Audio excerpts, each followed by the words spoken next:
Vajra Sattva Samaya Manupalaya Vajra Sattva Teno Patishta Tidro Me Bhava Suto Kayo Me Bhava Supo Kayo Me Bhava Anurakto Me Bhava Sarva Siddhi Me Prayatsam Sarva Karma Sutsa Me Tsi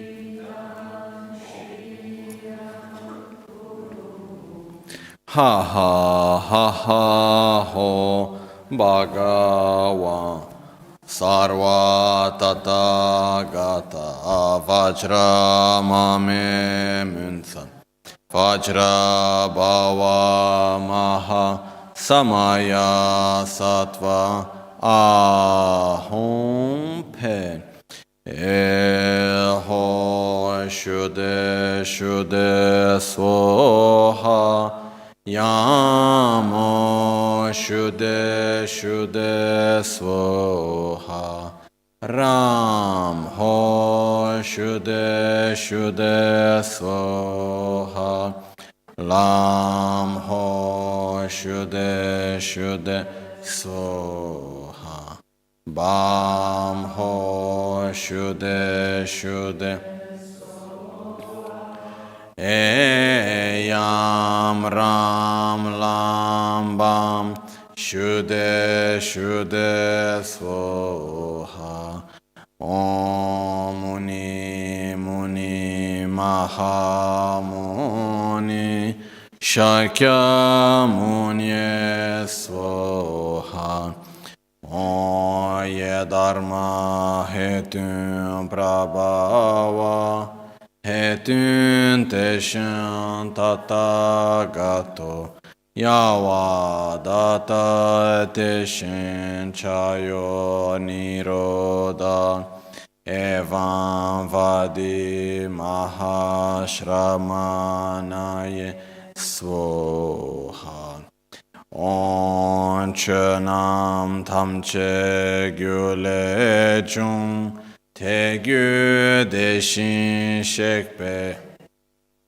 Gyula Gopa Kayimba Gechon Chemba Tekesun Gechon Chemba Jingil Gechon Chemba Ngodrup Sol Gechon Chemba Trashisho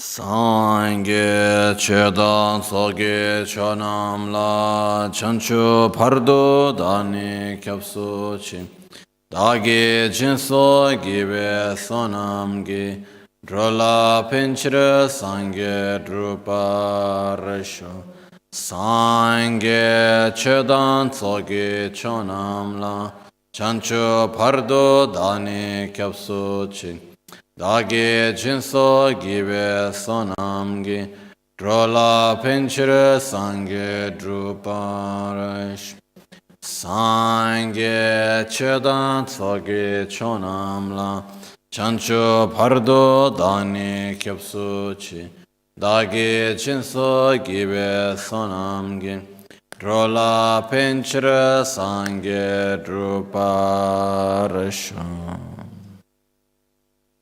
In the Buddha, Dharma and Sangha, I take refuge until enlightenment.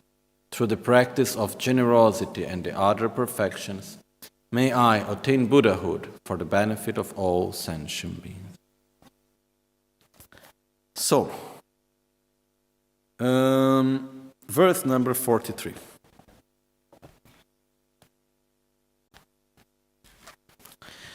Yunten Jung, Tsultim Gatso Che Mountain or Butsogi, Yonsutam Murmitzim, Batunga Nibeche, Neden Duadzin la Solwa Depche.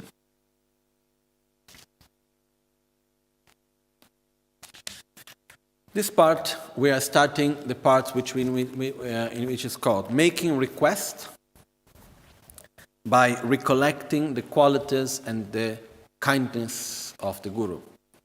So it's divided into two parts.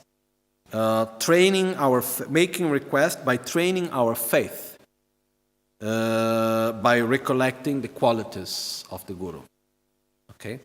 Then the second part is making request by remembering the kindness of Guru Buddha. Okay. So first is recollecting the qualities and training our faith. Second, remembering the kindness.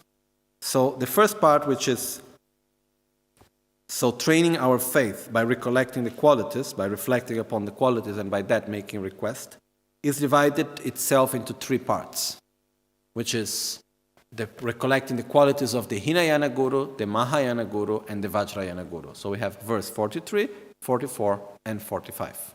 Okay?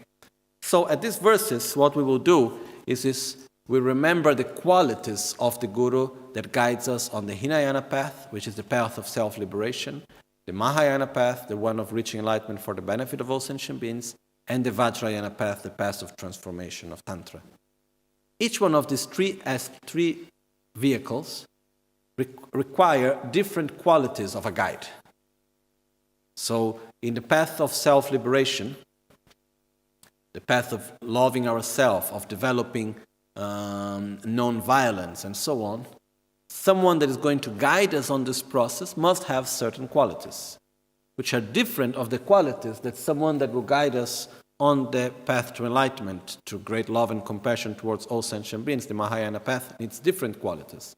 And the guide on the path of the Vajrayana vehicle needs to have different qualities also. Okay?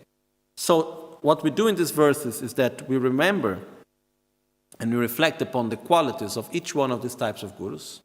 And by recognizing that our Guru have these qualities, we rejoice about it and we make our connection stronger and stronger. It's like if we have a friendship with someone, and as we recollect the qualities of that person, we say, oh, how precious is this friendship, how fortunate I am to have him as a friend. So it's similar to that, okay? So we start with the first verse, verse 43, which goes, making a request by reflecting upon the qualities of the Guru according to Vinaya, which means according to the Hinayana or the self-liberation path. Okay? So it says, we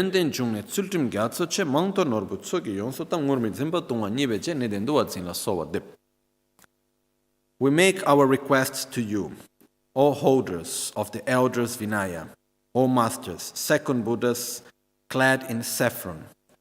You brim with the treasury of jewels, of much hearing, and are our source of excellence, an immense ocean of moral discipline.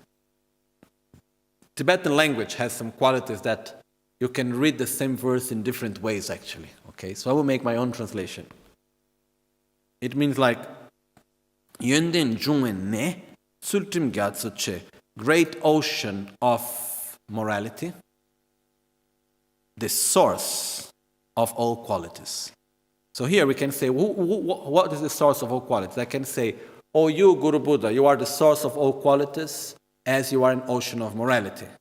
Or I can say, you are an ocean of morality that is the source of all qualities. Okay? This is because morality is different than discipline.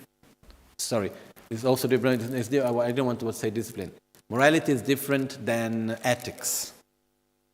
Okay? Ethics. Ethics is where we will discuss and decide what is right and what is wrong. Okay? And we can discuss for hours and days and months what is right and what is wrong according to context and situation and person and so on and so on. There are many ways. It's very complex, ethics, really, to really go through it. Ethics is something quite complex because it's very much contextualized. Also, for example, here it's saying the Vinaya of the elders. The Vinaya of the elders is because Buddha Shakyamuni, when he taught the monastic vows, he taught it in 18 different ways, according to 18 different cities where he was teaching. And in each one of these places, people had a different culture, different needs. So the vows were slightly different.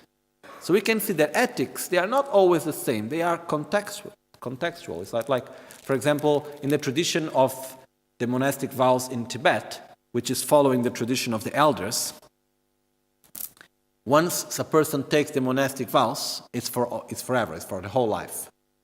If the person breaks the vows at a certain point of his life, he can never take the vows again. It's said to be like a banana tree. Once you cut, it doesn't grow anymore. You need to plant a new one. Okay? So, instead, for example, in the tradition of Vinaya that is well known in Thailand, which is the one that, for example, Atisha was following, is a tradition in which you can take vows for definitive periods. For example, you can take the vows for 1 year. You can take the vows for 2 weeks. You can take the vows for 3 days even, actually. It's for 3 years, it depends. Like the tradition that is in Tibet, you take forever or nothing. Or whole life or nothing. And once you stop, when you give up the vows, you cannot take it back. According to this other tradition, you can take the vows for a specific period of time, and then after you can actually give back the vows, and then after you can take them again. It's also possible to do in this way. In Thailand, it's like this, for example. Each one of them have their own specific need, in accordance to the culture and the place where it was taught. So, by that we can see the Buddha himself was quite flexible also. Even the monastic vows, which are very strict, they are quite different and also adapting to the different needs and mentalities of the people. Okay? So, ethics is something that we can discuss a lot, and it's quite complex. But morality is very simple. Morality is the ability to do what we know that is right and to abandon what we know that is wrong. So, if you have a good morality or not, it depends if you are able to cultivate what you think is good, and if you're able to cultivate what you think, and to eliminate what you think that is wrong. Maybe I cultivate something that I think is good, and you abandon the same thing thinking it's bad, and we both have good morality. It's clear this. But morality is our ability really to fully respect and follow what we think is good and what we think is bad. So this is having good morality. And morality is the source of all qualities. Because we can have great knowledge. If we are not able to follow it, then what? Okay? Yönden jungne tsultim gyatsache mangte norbo tsogi yongsu tam. Mangdo norbo tsogi yongsu tam. You are a jewel of great hearing that you have heard a lot, which means that you have the knowledge of the 3 baskets. The 3 baskets are 3 groups of the Buddha's teachings. All Buddha's teachings are grouped into 3 different groups, which are called the 3 baskets. In Pali, they call it Tripitaka, okay? Which are the basket of morality, the basket of concentration, and the basket of wisdom. So, which are also called the 3 higher trainings. So, which is, we need to train ourselves in morality, in concentration, and in wisdom. So, all Buddha's teachings are gathered into these 3 groups. So, in other words, the teacher should have great knowledge, a vast knowledge about Buddha's teachings. That's what we call Mangtu Töba. So, you are an excellent jewel of knowledge of all Buddha's teachings. Okay? Mangtu Töba, Tsogi Yongsu Tam, Ngurmi Zimba, Tubo Nibe Je. You're holding the saffron robe, which means the monk's dress.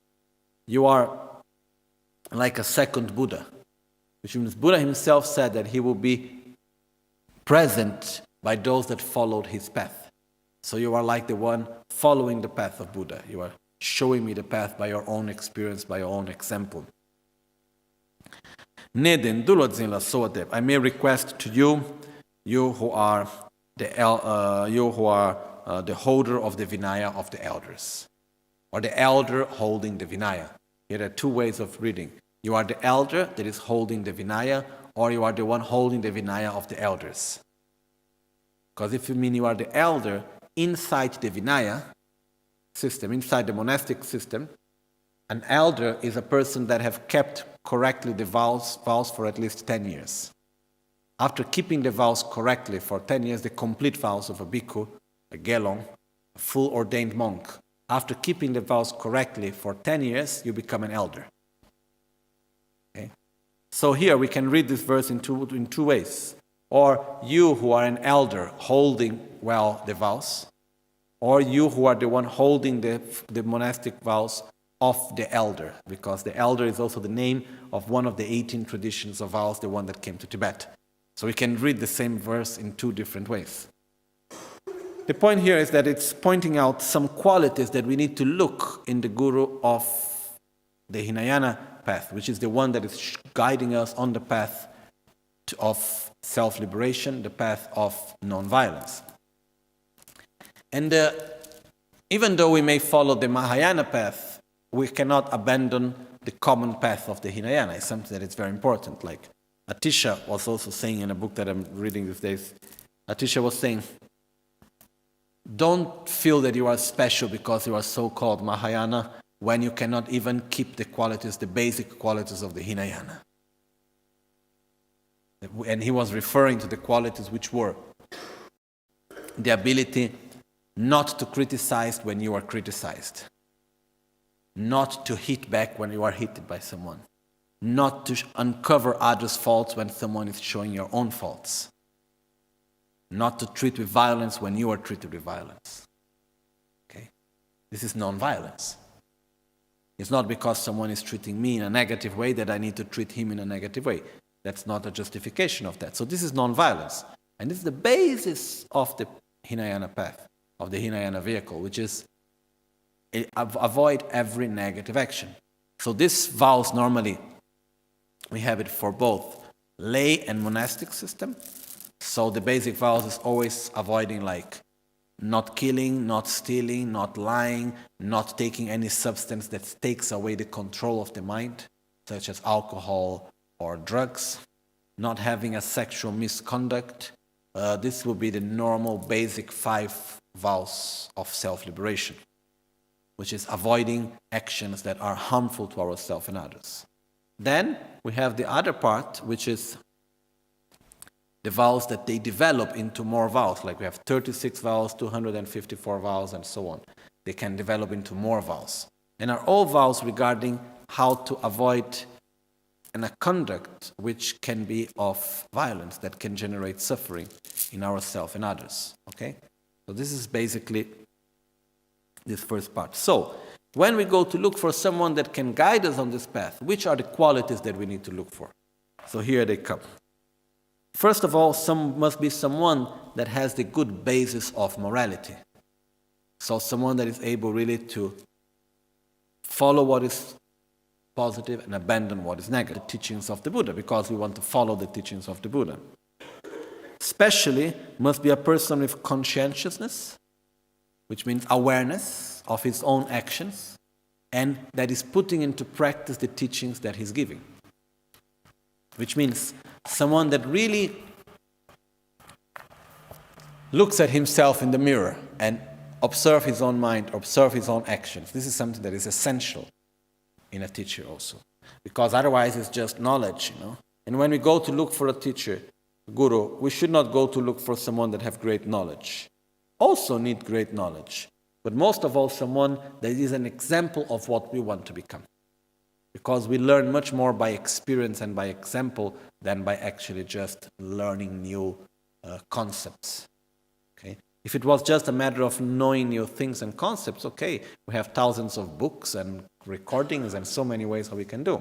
But is it said in the teachings, and this I believe is one of the greatest responsibility of a teacher.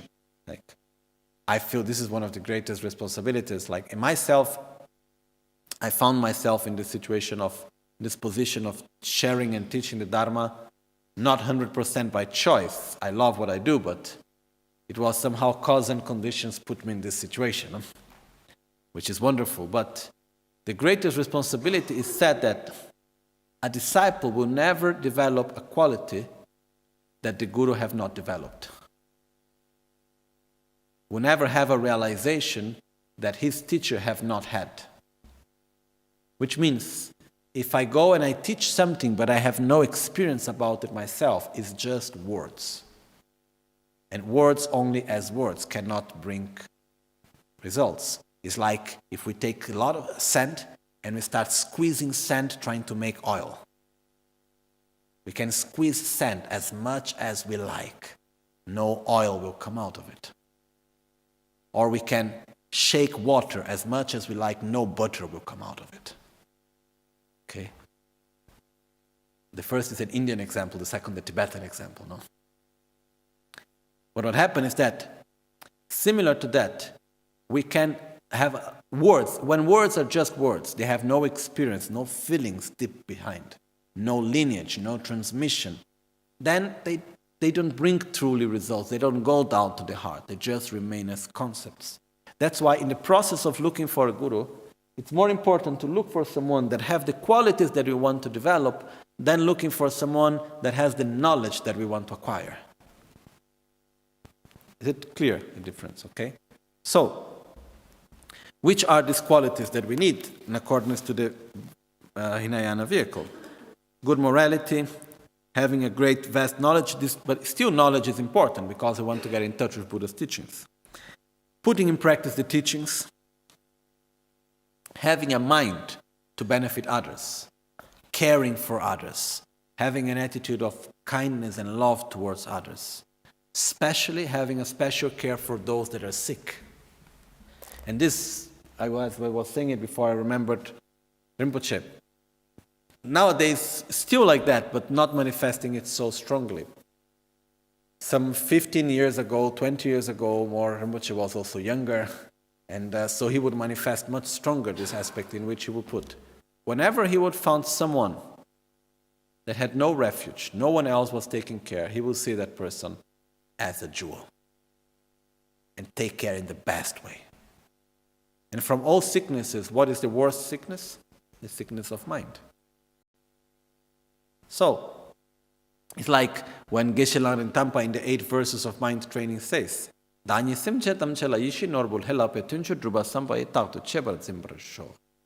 may I see every sentient being, when I see them, when I meet them, may I see them as if I would meet the most precious, all-fulfilling jewel. Which fulfilling jewel? It's the most precious thing. And how many times I saw Rinpoche in his way when he found someone that was really full of problems, difficulties and mental conflicts and so on, and he was really taking care in the best way. This doesn't mean sure that everyone that is nearby Rinpoche is mental ill. That's not what I'm saying.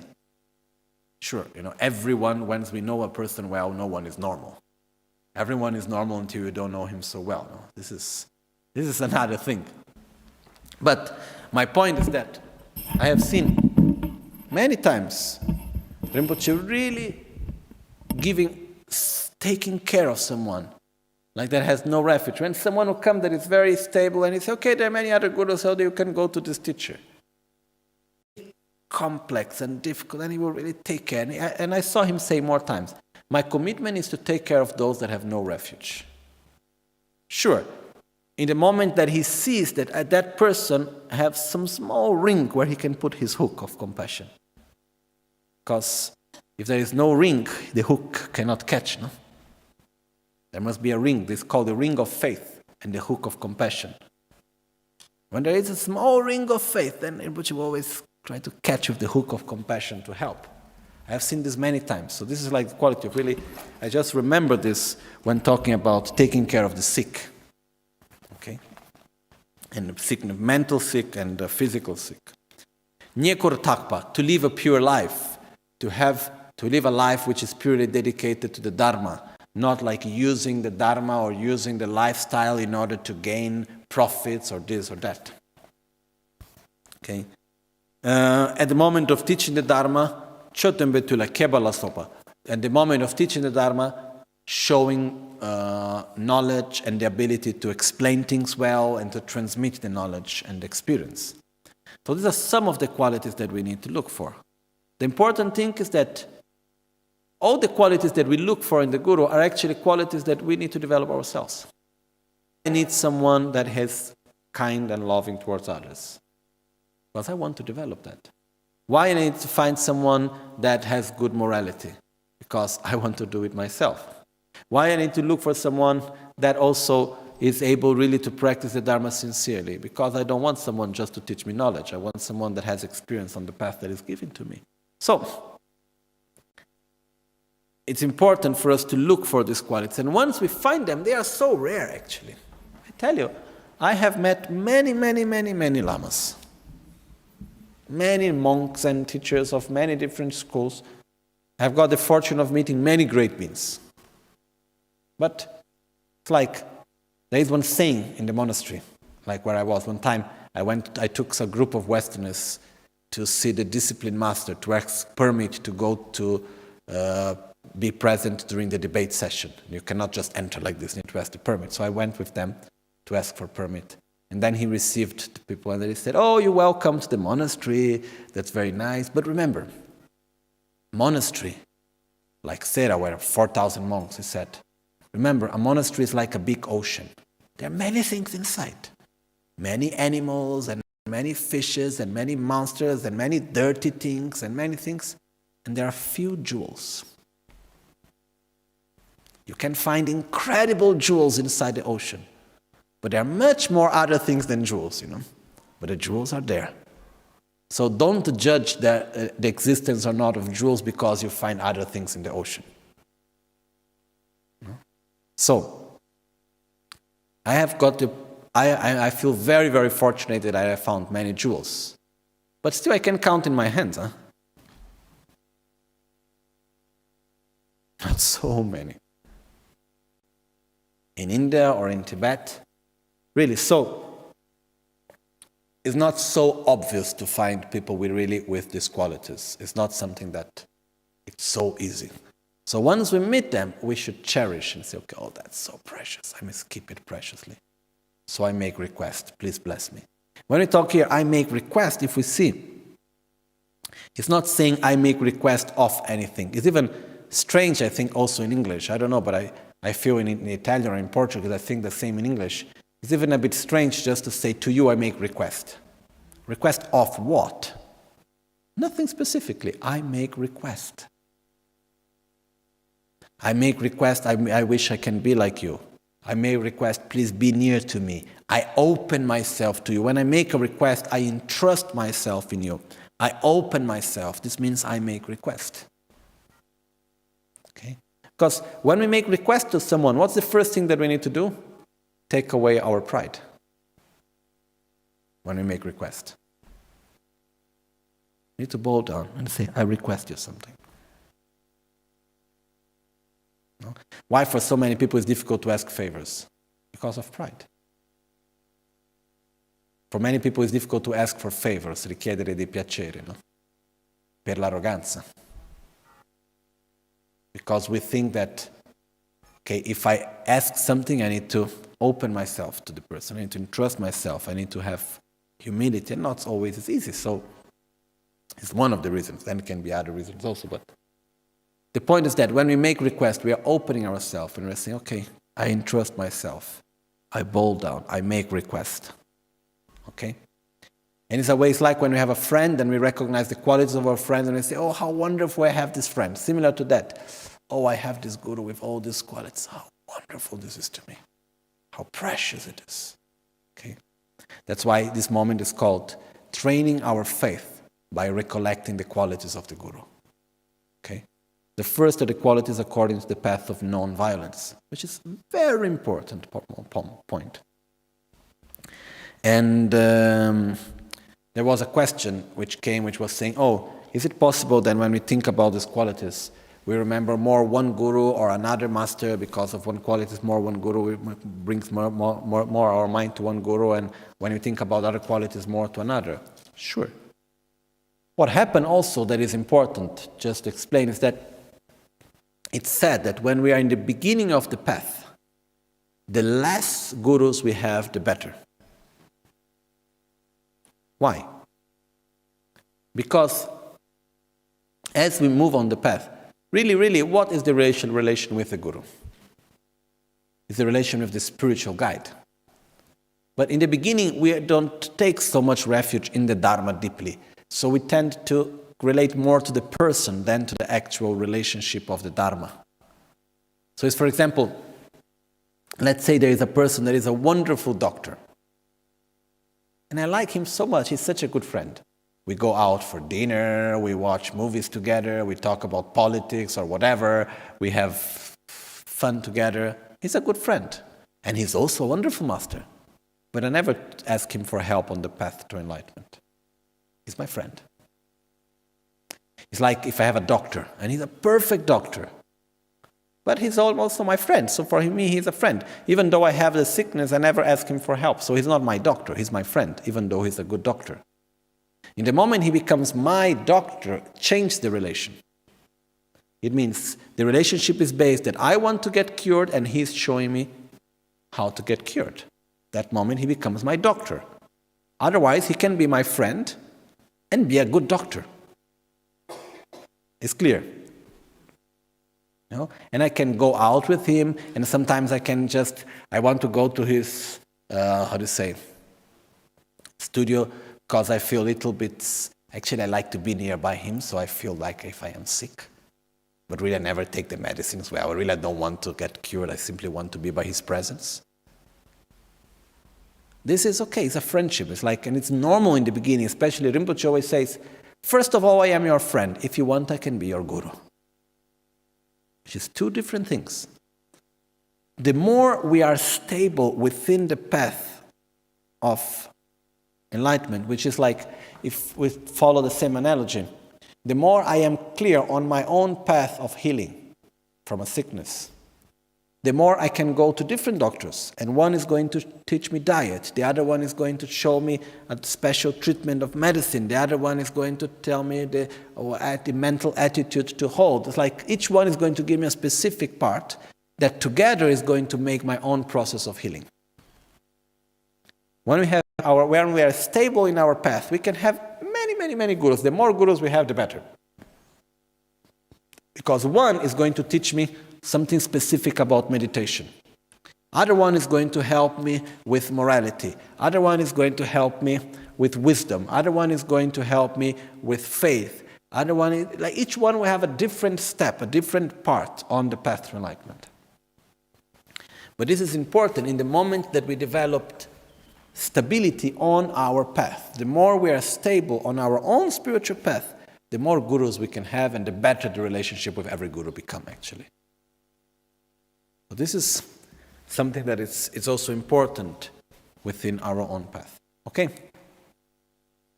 Well, then let's go to the next verse. So, the second verse refers to the Mahayana Guru.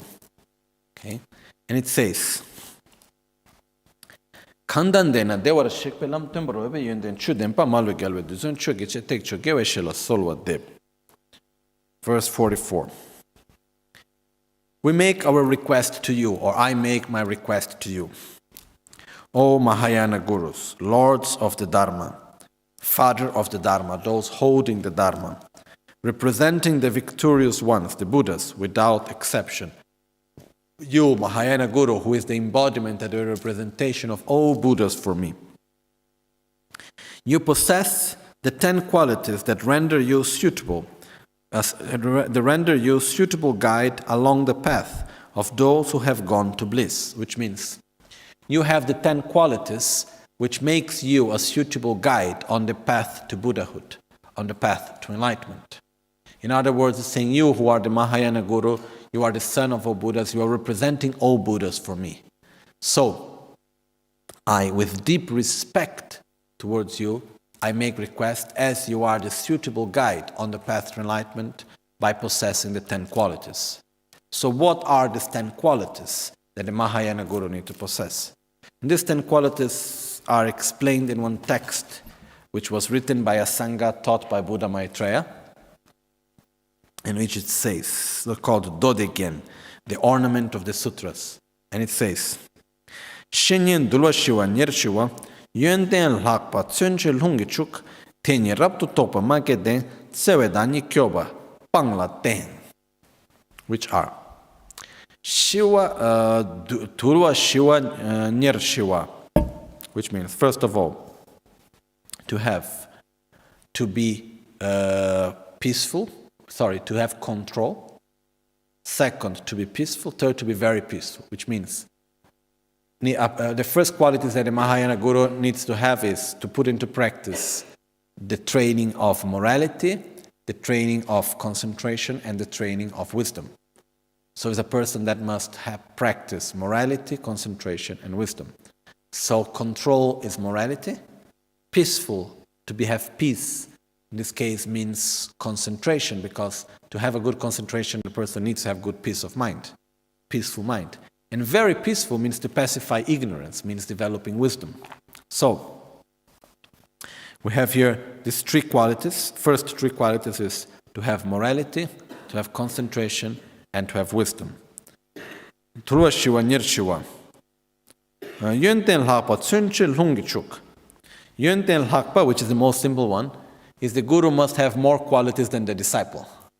Spiritual qualities, first of all. Okay? So, which means what type of qualities I'm going to look for my guru? It's not mundane qualities, he must know well how to, whatever, invest money or whatever thing. This is not important thing. What I need to know is does he have better qualities than me regarding the path to enlightenment or not? This is the most important thing. Then, which is the minimum quality that we should look in a teacher. Then we have Lungi Chupa. Before that we have Tsundru.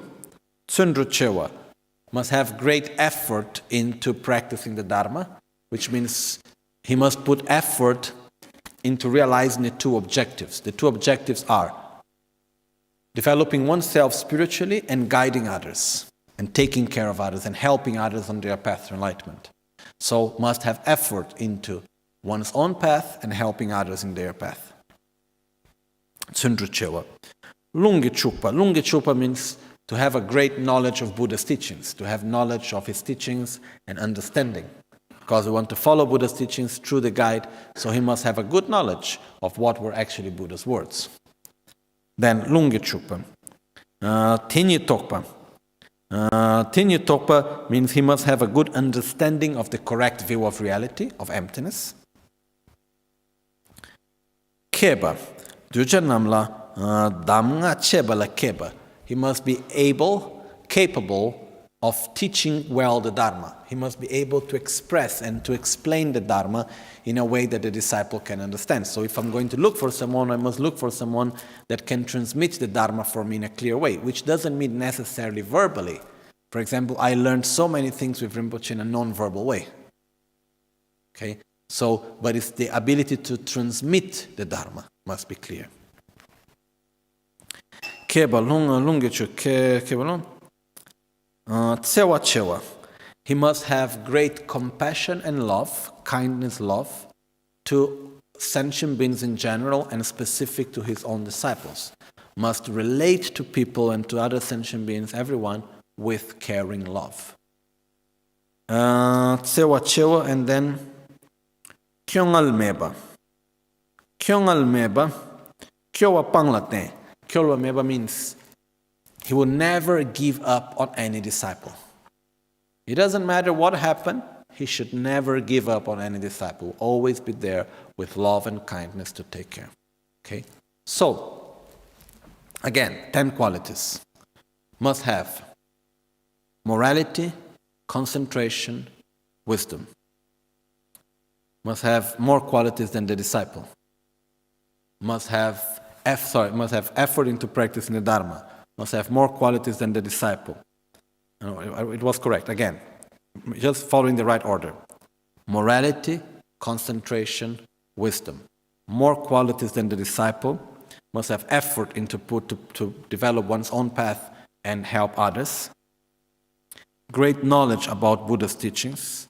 An understanding about the correct view of reality. The ability to teach well the Dharma to his own disciples, have compassion and love towards all, and specifically to one's own disciples, and never to give up on any spiritual son or daughter, on any disciple. Okay? So these are the 10 qualities that we must look on the Guru, on the Mahayana Guru.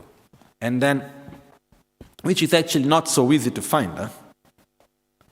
It's not something that every day we find someone that has love towards us, and it's fully taking care, like not for any personal benefit, but really cares for the path, that is sincere on the path, that has morality, concentration, wisdom, has an understanding about the correct view of reality, that is able to transmit the Dharma to us, is not so simple. I myself, I have been many years in many monasteries. I have many gurus. I'm very fortunate for that. But I can count them in my hands, not like so many. And within that, like even when I was in the monastery, I remember one time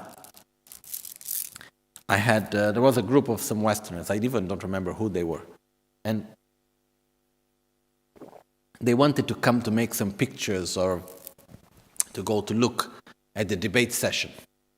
So you cannot, like if they just come and enter, it's okay, nobody will say much, but it's not the correct way of doing it. You need to ask permission. So I went with them to the discipline master to ask permission for them to come to see the debate session. And that the discipline master was an old monk at that time. He liked talking a lot, actually. So when we got there, he started talking to them, and then he said something very nice, the way how he said, I don't remember the precise words, but he said something like, oh, very welcome that you are here to the monastery. Sure, you can come to see the debate, but remember one thing very well.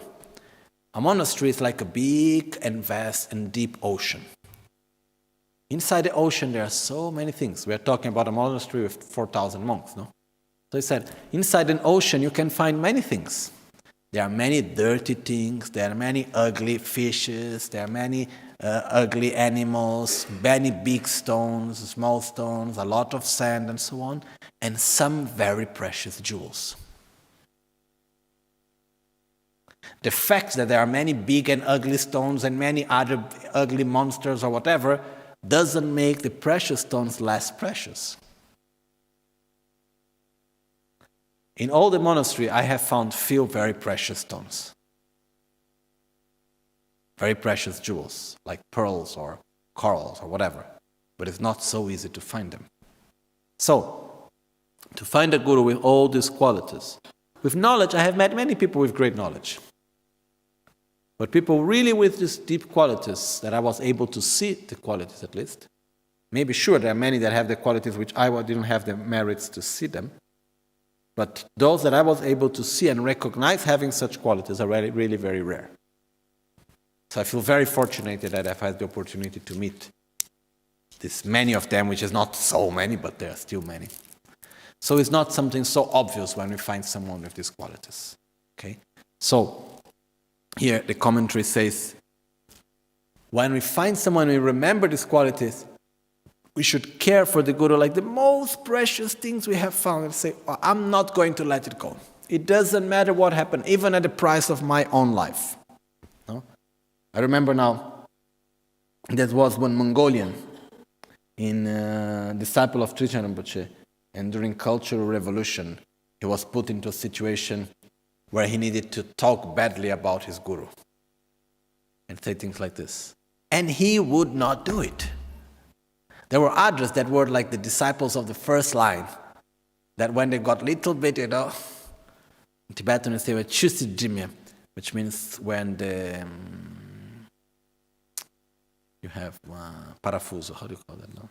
When the screw starts to, to get tight up, then changed, no? So some of them, they were like, they say, okay, inside I keep my faith, but outside I say things. Okay, sure, when you get a certain... And this guy, this monk from Mongolia, he would get beaten up. It didn't matter what happened.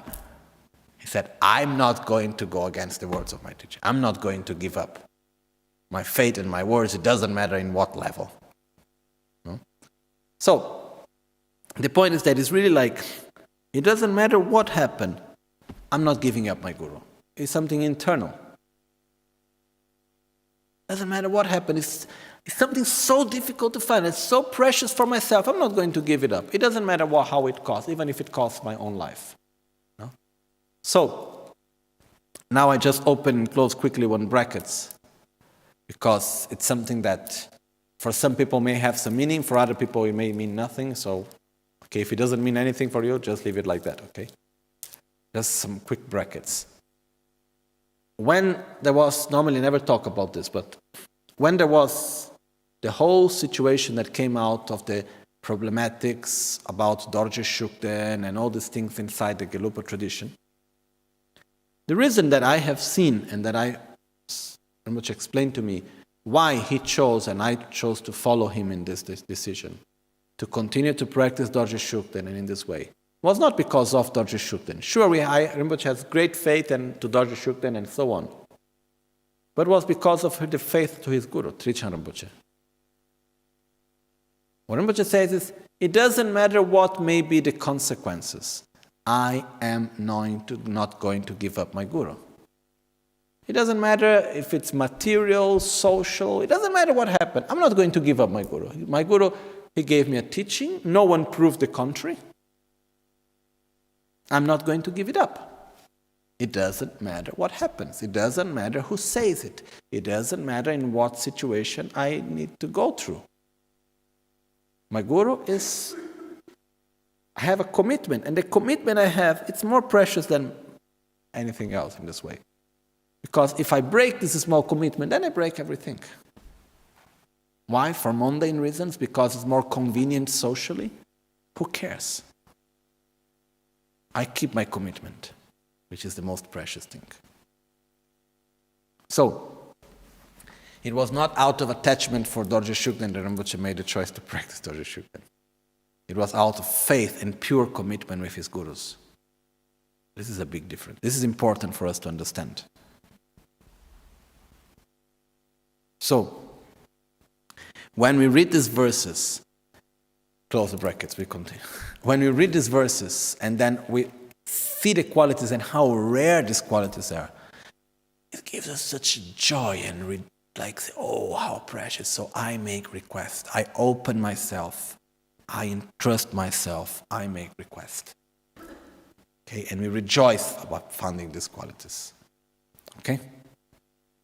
So, we go to the last verse of this part, which is training our faith by recollecting the qualities of our gurus, and by that making requests.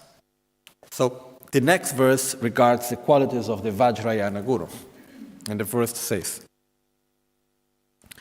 Gosum lekdam lochin soden ra yodan gyume ngadan gyushishin tini shusun redan chekepe dorje zimbet sola solwa deb.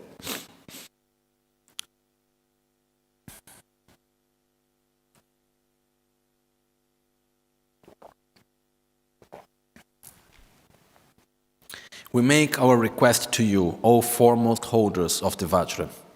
You are skilled in explaining and composing, are endowed with both sets of 10 qualities, and the knowledge of Tantra and its rituals. You are honorable, without pretense of guilt, patient, broad-minded, and with 3 doors well subdued. Okay? So which are the qualities that we go to look in a Vajrayana master, as they are said here, okay? There are the 2 sets of 10 qualities, which is the 10 inner qualities and 10 outer qualities, which is mostly related to the different practices of the Vajrayana. Then,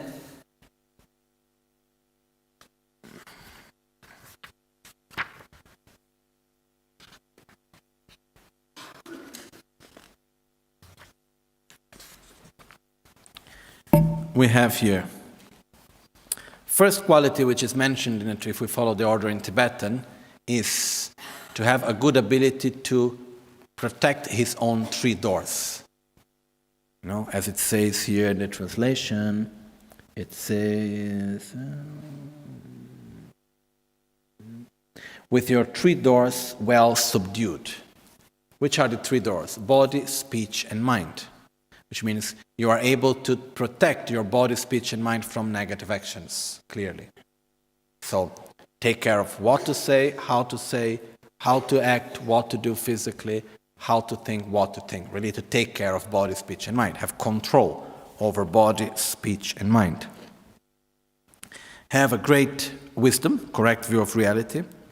Have patience in relation to not reacting, not even with a slight type of aversion and violence towards others when in difficult situations. Not giving up one's own objective because of external harm or because of tiredness. This is the three types of patience. So you have great patience. You are sincere, having been sincere towards others, and without dissimulation.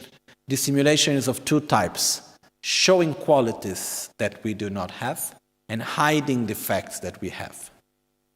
So the guru should not show up qualities that he don't have. In the same way, also, he should not hide faults and defects that he has.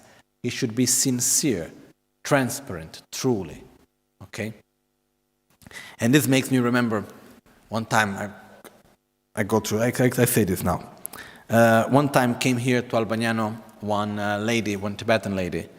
I don't remember her name now, but she was married for many years with one Lama and living in Switzerland.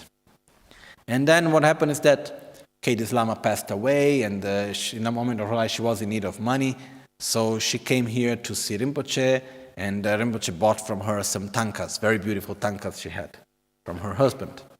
And actually we have the pictures of these tankas, which are the previous lives of Trijang Rinpoche, which is just on my left side, above there, which are from that tanka, these images.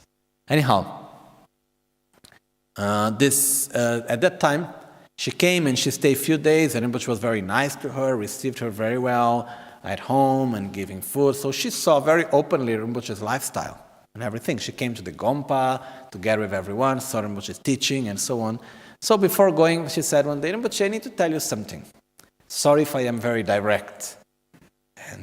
But I have been married with a Lama for many years. I know how things are, so I have no problem. So she said, I really enjoy the way how you teach Dharma to people, how you care for them, everything is wonderful. But there is one thing I don't like, which I must tell you. She said, it's everything wonderful, but when you are in the throne, please do not use the nata, this, tobacco. Or when you sleep in the throne. This is too much, Rinpoche. Don't need to do this because it's not nice for your image as a Lama and so on. No?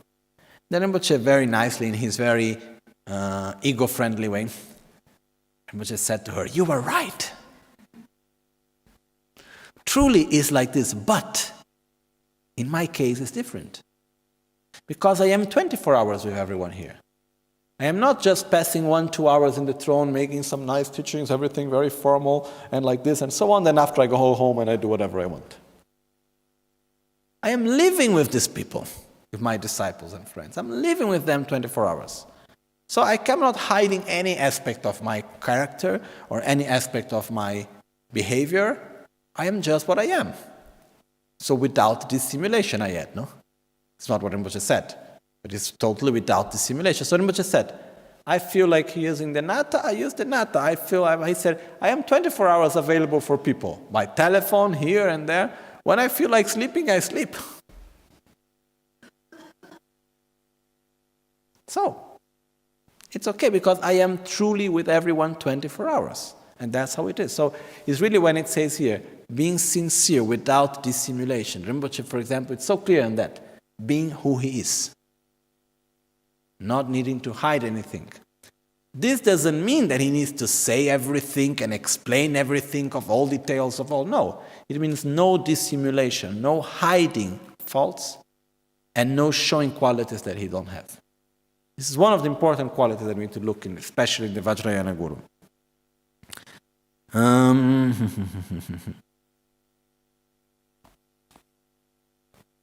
The ability to know well the substances like medicine, and also to know well how to eliminate interferences, like related to spirits and all this type of things. Having compassion to sentient beings, having general good knowledge about all different sciences, and specifically having good knowledge about the inner science of Buddhism. It's called in Tibetan. When Rinpoche said, inner science of Buddha Shakyamuni, is not a word that he invented. In Tibetan, he said exactly like that. Buddhism in Tibetan is called the Nang Rigpa. Rik is science, Nang is internal. So the way how Buddhism is called originally is called inner science. So, Nang Rigpa Denusum Lakebam. being able to do the ceremonies of mandalas, how to write a mandala, understanding well the whole system of mandalas, being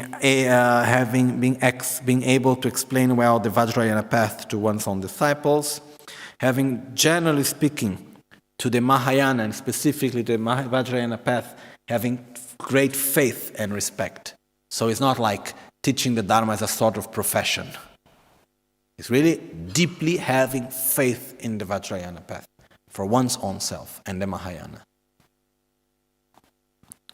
And then there are the 10 inner qualities and the 10 outer qualities, which is very briefly is like knowing how to make the Torma offerings and how to give the 4 initiations and how to do Ramne correctly, how to make fire puja, how to eliminate interferences.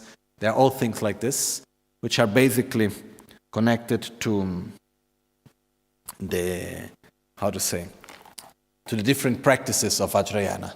And there is how to recite mantras correctly. There are the different types of mantra recitation, mind recitation without words, only breathing, verbal recitation with different types of visualizations, and so on. So being able to explain and being able in all these practices. So this is what we expect from a Vajrayana teacher, because it's someone that will guide me on the Vajrayana path, so he must have the experience. And one of the most important qualities that we seek in that is to have a pure lineage, to have a pure practice. Because it is said to be let's say each one of us, we hold in our hand a container, okay, which is where we can receive the teachings. The teacher, his role is to give from his container to ours, okay? We can have a beautiful vase. He can also have a perfectly beautiful vase, but when he pours it, if it's empty, we gain nothing, even though we make the whole ceremony of receiving it. Okay? Another example is if we can make a beautiful electric system with very nice lamps and so on, but if between us and the central of power, the power plant, one of the light poles fell down, energy will not reach us.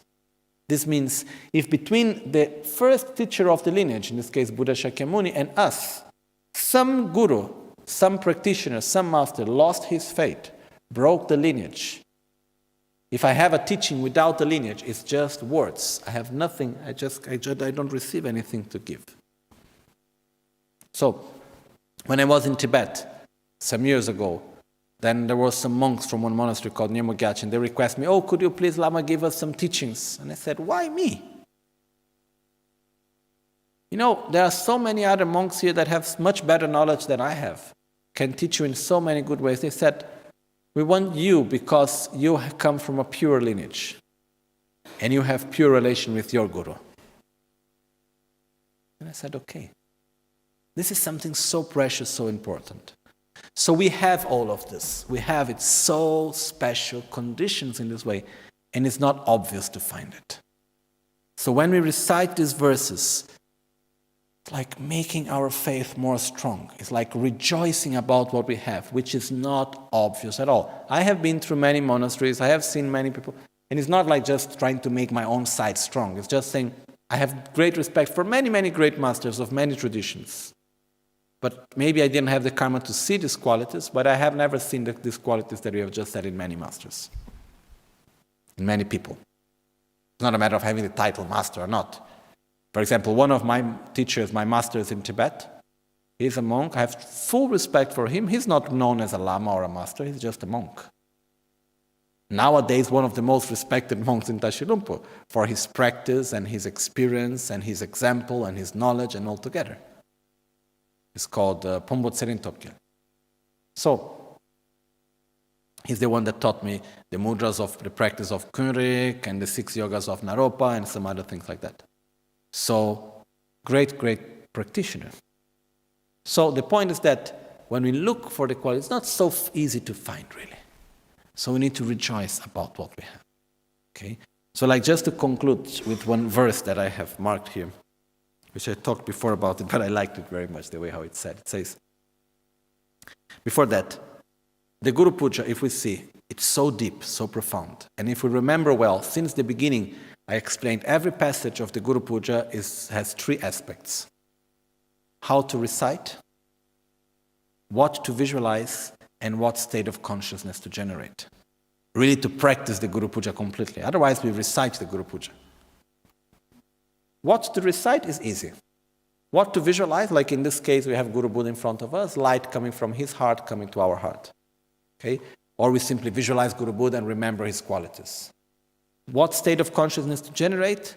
Joy, faith, respect, gratitude. So, if we see just in 3 verses, how much is just in 3 verses today? So much is inside it. So, if we really do the Guru Puja, visualizing and generating the right attitude with our mind, it's an incredible, powerful tool that we have. Okay? So just to conclude, there is this verse that I was looking for before I couldn't find. Now it came here in front of my eyes. So, Shegyu dorje temwale, jidar rinchen tharwadang serni sektan chebe tak, teshin teni lomayang loni chungni partuta, techi penchun tetabu, tetar pu, tukun tuni, tetar tak, chesumbatar kila loa cheba shingtu, Kang junju la mi tembar lekpar tagla tseni dan temba shigla solwa deb goshi tenyang tendam nyemales. Okay. So it says from one commentary of Vajrayana called Shegyu Dorje Tenwa, the commentary of the Tantras, which is Dorje Tenwa, the Vajra garland, which it says, in the same way that when you look for a precious stone, you need to, dar means like to, like polishing, but you need to scrub a little bit of jewel to see if the precious stone is true, or is a real precious stone or not. The same way you need to burn and cut the gold to see if it's true gold or not. If you go to buy gold, how do you know it's not silver plated with gold? You need to cut it, no? You need to burn it, you need to check if it's real gold or not. In the same way, the disciple also, teshin tuni lomayang, loni chuni partuta. In the same way, the disciple also should check for 12 years. The teachings, the master. Techir penchun tetabu. For that way, both the disciple should check the teacher should check the disciple, to see if the right conditions were there to teach and to learn. And when that is found, then the path can be successful together. Okay, so, and then in the commentary here, it says, we should check well before following a guru. We shouldn't just take gurus like dogs are looking for a salami, like if you take, gyuma in Tibetan is the, how do you call it? Sausage, yeah? If you give sausages to the dogs, are they checking where the sausage is coming from, what type of sausage it is, and so on? They just jump to the sausages to eat it. So he said, we should not look for gurus like dogs look for sausages, like just take it like that. We need to check it, where it's coming from, how it is, and so on. So, but once we find, let's say if we go to buy gold, and then we say, I need to check if the gold is real or not, and then we cut, and then we burn, and we see that the gold is real. What we need to do then? We need to buy it. It's not we go to the market and say, can I check if your gold is real? I burn it, I cut it, oh, thank you, it's real, I go. Then I need to buy it. Similar, when we look for the guru and we find it, it doesn't mean that other gurus don't exist. It doesn't mean that there are no other spiritual guides. Sure, there are many. But once we find and we have the connection, then we follow. Then we stick with it in our mind. This is important. So, we remember the qualities and we make requests. Okay? This is important part here. Jetson lame kotse raptenchi namkar chinle chochur gepadang losan tempe dreme sasumgi Trove Michel Tato ne gyurci. Nimo dele tsendele, nime kuyan delekshi. Ninsen takto delekpe, koncho sumki jingilo, koncho sumki ngodrup tsol, koncho sumki trashisho.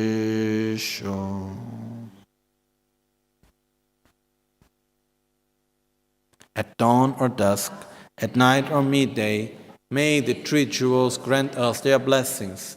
May they help us to achieve all realization and sprinkle the path of our lives with various signs of auspiciousness.